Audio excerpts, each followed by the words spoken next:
Hello, welcome everybody. My name is Jeff Engelstad, and I am a professor of the practice at the Daniels College of Business in the School of Real Estate and Construction Management. Thank you guys for being here. I just wanted to go over something kind of quick and just to stay connected. I want to talk about Pref and Promote. That's something that everybody talks about. This is what I wrote a class for CCIM on this years ago because I'm going around the country and everybody's talking about prefs and promotes and waterfalls and this, that, and the other thing. And then you can dig a little deeper and it's like, everybody says the words, but I'm not sure everybody knows what they're talking about. And so I just want to kind of try to simplify some of this stuff. As a professor of the practice, I don't spend a lot of time doing academic research, but I do spend a lot of time actually being involved in the industry. So let me show you this. And this is part of this might be something that you saw in a class from me. It might be something that you will see from a class from me. But I just want to talk about it, just one piece of it. I've got a million different things here, but I want to just talk about this one piece, just the Pref and Promote. Because if you can understand that deal structure, then you can understand the other ones that become more complicated after it. And just because something is complicated doesn't mean it's good. And Pref and Promote really works well. So let's understand this one first. And here's our situation. We got an investment here that we're going to put in. We're going to keep the numbers simple. We're going to put in $100,000. And then we're going to get 7, 8, 10, 12, 14. Then we're going to sell it out for 140. And so that investment would have an internal rate of return of 15.5%. That's awesome. I mean, I'd love to do that. That's fine. I have no problem with that. 15% internal rate of return over 5 years, basically you doubled your money. It's like, okay, I'm pretty happy with that. Problem is I don't have the 100,000. Maybe it's 100 million. I don't know what it is, but I don't have all that money to do this investment by myself. I am out there looking for a partner. I'm going to put in 10% of this amount, 10,000. My big equity partner is going to put in 90%, 90,000. And here is our agreement. The big equity partner gets a 7% preferred return. And then if there's money left over, then I get a 7% preferred return on my invested capital. Then we split 75 for the big equity partner and 25 for me. Here is the disproportionality in this. This is the promote. The pref is here, the 7%. Here's the promote structure, is that the big equity partner put in 90, but once we've met their preferred return, they're only going to get 75% of the excess. We only put in 10, but we're going to get 25. And so that actually works really well. And then upon sale, we got to pay back the principal before we can make the split, right? And so here's what the deal is going to look like. And this one is really simple. And the reason this one is so simple is there's always enough money to keep everybody satisfied. That is not usually the case. But in this case, it is because, hey, we're making stuff up. And so here's our deal. Here's the cash flows, 100,000 in, 7, 8, 10, 12, and then 140 plus 14, 154 out. The preferred return is 7% for both of us. All right, so the partner puts in 90,000. They earn 7%. 9 times 7 is 63. So they earn $6,300. Well, look, the cash flow is 7,000. So there's enough to pay them their 6,300. I earned 7% of my 10,000, which is 700. Well, guess what? There's exactly $700 left to pay me. So I'm current and the partner is current. And there's no excess in that year. Well, this makes sense, right? It's pretty easy math, right? 7,000, 100,000, 7%. We got paid our preferred return.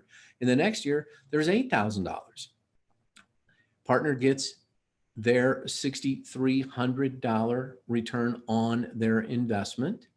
I get my $700 return on my investment, and there's 1,000 left over. And that 1,000 left over goes 75 for them, 25 for me.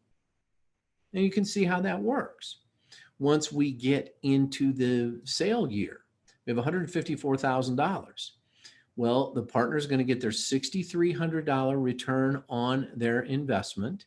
Then they're going to get a $90,000 return of their investment. If you ran an internal rate of return using these numbers right here, it would be 7%. If you ran an internal rate of return using these numbers right here, it would be 7%. There's your preferred return. There it is.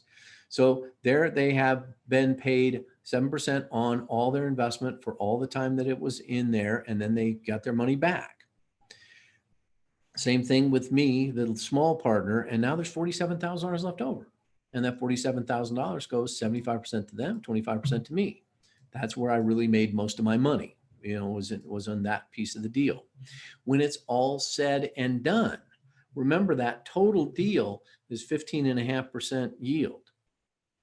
But I ended up as the small partner with a 25% yield on my little piece of equity, and the partner ended up with less than the big partner gets a little bit less so that I get quite a bit more. And the idea is that I'm the one that found the deal. I don't have enough money to close it, but I'm the one who found it. I'm the one who put it, who's putting it together. I'm the one who can shepherd it to a reasonable conclusion. I'm the one who can get this deal done. My partner maybe is, I don't know, maybe owns an engineering firm or he's an orthopedic surgeon, and he's not out looking for real estate deals. And so that's why I might be worth that, in this case. So there's the simple one. And we'll go over one more. This is a Pref and Promote number 2. How exciting is that? This one's a different deal, same cash flows, just to keep numbers easy. Here's our $100,000, 7, 8, 10, 12, 14, 140 out, 15.5%. This time our partner is a little tougher. We're going to put in 10% of the initial investment, and the partner is going to put in 90. The priority of payment goes like this. The partner gets a 10 pref. Then if there's money left over, I get a 7 pref. And then we split 80-20. I would argue against this all day long. This is inherently unfair. It's unjust. That why does the big equity partner get a 10% preferred return on his invested capital, and I only get 7% on mine? It's not fair, right? Well, I know it's not fair, but that's what I have to do sometimes to get the partner. So I got to offer them more. It's not fair, but sometimes that's the way it works. And then notice the split's 80-20. So this deal's a lot thinner, but still the same thing applies. The total deal is 15.5%. If the partner gets a little bit less than that, then I get considerably more than that. That's the idea of a Pref and Promote. And you have to have brought something to the table that is worthwhile. Otherwise, it's not going to work. And so now let's take a look at how this one works from a financial math point of view. It's a little more complicated. So we have $90,000 invested from our big partner, who is earning 10%, which is $9,000. But the problem is we didn't get any $9,000. We have $7,000. So the partner can only get 7. They can't get money I can't distribute money I didn't collect, right? So the partner can only get to 7.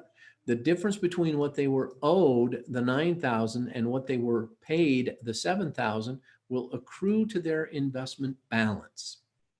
So now, because of the fact that they didn't get paid everything that they had earned, their investment balance is going up. Now for the next year, they're owed 10% on that new investment balance. So they're owed $9,200.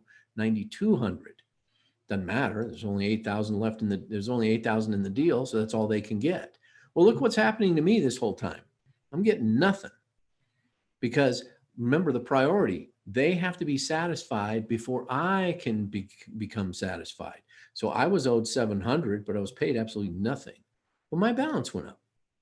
Now I'm owed $749. I'm still paid nothing. My balance goes up again. Well, see what happens in the third year. In the third year, there's a $10,000 cash flow, and all we owe is $93.20 to the partner. So there's a little bit of money left over. Now that little bit of money left over is $680. It doesn't cover what I'm owed at this point, but at least I'm getting something, right? Then we get into year 4, and now there's enough money to keep everybody happy. So the $93.20 rather for the partner, and $810 for me, and everybody's happy. And we finally now have a little bit of excess, and that excess gets split 80-20. When we go to sell, same thing's going to happen. Partner gets their return on their investment. And on their investment balance, they then get the return of their investment balance. And then there's a little bit of money left over. I get my return on my investment and my return of my investment balance. And so when it's all said and done, there's a little bit of money left over, and it's going to get split 80-20. And that's how that deal is going to work. Now, think about this. If I were to slide this $90,000 right over to here, to this position right here, and run an internal rate of return on these numbers, it would be a 10% internal rate of return. If I were to slide this $10,000 investment over to here and run an IRR on these numbers, it would be 7%, right? So there's your preferred return. So there's the idea of a preferred return and then a promote. So a pref and promote. So anyway, that's just a little snippet of some things that we'll do. And in fact, some of the other ones are even more fun because I tell a story about them, and so they really get fun. But anyway, we'll talk more about that sort of stuff in class. But now at least you know a little bit more about pref and promote, possibly. Have a great rest of your day, and we'll talk to you soon. Bye-bye.